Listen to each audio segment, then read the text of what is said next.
Rise and shine, everyone. Time now 6 o'clock here on this Wednesday morning. Thank you for starting your day with us here on Sunrise.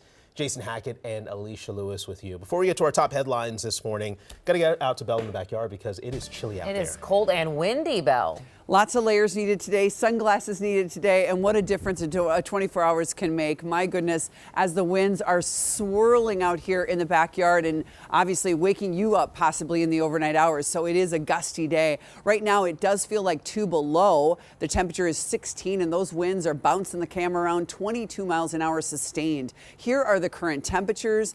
And this is the wind that is just pulling down, tugging down that modified Arctic air. So 2 below for a wind chill as you step out the door here in the metro, 10 below in Marshall, 15 below in Bemidji, and across the metro, basically on either side of 0. Dress for that as you head out with your sunglasses. And the warmest wind chill we have today, sadly, is only 4 degrees. We'll talk about the snow the next couple of days and the cold weekend in just a few moments. Good morning, 6:01. Yeah, when you're out there driving, you'll definitely feel that wind shaking your car. I know I did when I was driving in a few hours ago. But the good news is because of the couple days we had in the 40s, there really isn't any ice out there. So this morning should be another great day to get out on the roads this morning. This is a live look here. This is between St. Paul and Woodbury on 94. Things look really great in this area. Popping this image up too because over the next hour, I'm going to talk about a weekend road closure. Yeah, over in St. Paul. So East Metro folks, stick around. I'll be talking about detours for you. Jason. All right, we'll talk to you soon, Cece. Thank you very much. Let's turn to our top story this morning. It has been 1 week since the deadly ICE shooting in South Minneapolis caused outrage across the country. Right now, tensions are still high. This is new video from overnight as protesters tried to wake up ICE agents allegedly staying in downtown. They were dispersed by police a few hours ago. And this morning, a major shakeup in the investigation could have lasting impacts for our state. We have team coverage with what you need to know, but let's start with Audrey Russo live for us in the newsroom. Good morning, Audrey. Good morning. Yeah, that's right. The U.S. Attorney's Office in Minnesota is down 6 prosecutors this morning, including the office's top fraud investigator, Joe Thompson. All 6 resigned in the last 24 hours after the Department of Justice pushed them to investigate Renee Good's widow. That's the reason cited in this New York Times report, confirmed by CARE sources. It says the wave of resignations was also prompted by the DOJ's reluctance to investigate the ICE agent who pulled the trigger last week. Now, if Joe Thompson looks familiar to you, it's because he's been out front and center in the Feeding Our Future fraud case. You see him here just weeks ago discussing the charges and convictions that he helped bring against people who stole taxpayer dollars. Now, a former prosecutor from Minnesota's U.S. Attorney's Office says this exodus is unprecedented and casts doubt on the probe into last week's shooting. Squeezing out the BCA and now having this occur, it just chips away at the credibility of that investigation. There's never been this many people in this many leadership positions to all resign at one time. So where does that office go from here on the fraud investigations that are still in the works?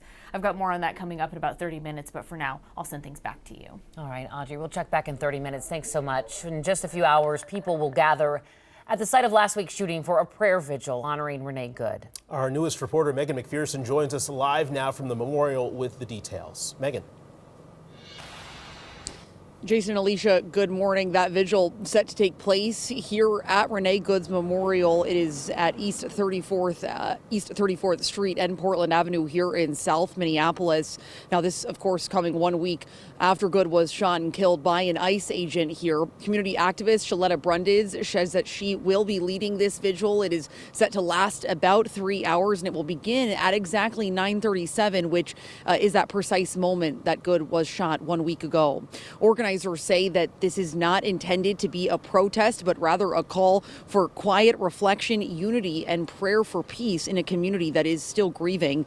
They emphasize that there will be no marching or chanting today, and attendees have been asked to sign up for half-hour prayer shifts online as well. Over the last week, several videos have circulated showing heated exchanges in this area, tensions that organizers say they are working to avoid today. And while today's vigil is meant to be a moment of stillness, stillness. The aftermath of Renee Good's death still continues to spark strong responses. You just saw that video at the top of the hour showing continued clashes between anti-ICE protesters and federal agents. That is still something that we are seeing in really across the Twin Cities, really last night and even overnight as well.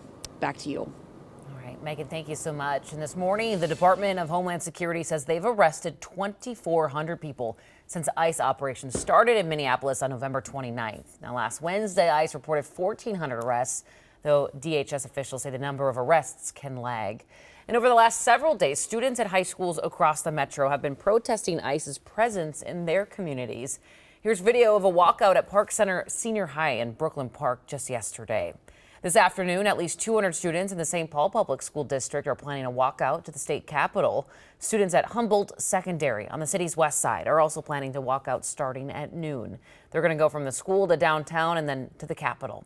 And we also know students south of the Twin Cities are planning to walk out today at Lakeville North High School. A major development for Somalis in the country under temporary protected status. The Trump administration is ordering they leave the United States by mid-March. Nearly all Somalis in Minnesota are U.S. citizens, according to the Census Bureau. Somalia was first designated for TPS in 1991 due to the Civil War, with the status extended ever since. Department of Homeland Security Secretary Kristi Noem said temporary means temporary. She says country conditions in Somalia have improved to the point that it no longer meets the law's requirement for temporary protected status. But CARE Minnesota disagrees. It sends a dangerous message to even most clear humanitarian protections can be dismantled without regard for the reality. When protections are stripped from Somalis, despite undeniable conditions, the entire TPS program and the framework of it is broken. DHS says those affected have until March 17th to self-deport, but CARE Minnesota is advising people to talk to an immigration attorney about possible other legal pathways to stay in the U.S. Well, today, Governor Walz is speaking out about the impact of federal funding cuts to Minnesota. This comes as the state is appealing a decision by the Trump administration to withhold more than $2 billion in annual Medicaid funding for the state. Dr. Mehmet Oz alleges that Minnesota failed to take actions that fight fraud in our state's Medicaid program. Minnesota's Medicaid director refutes that and calls the action unprecedented.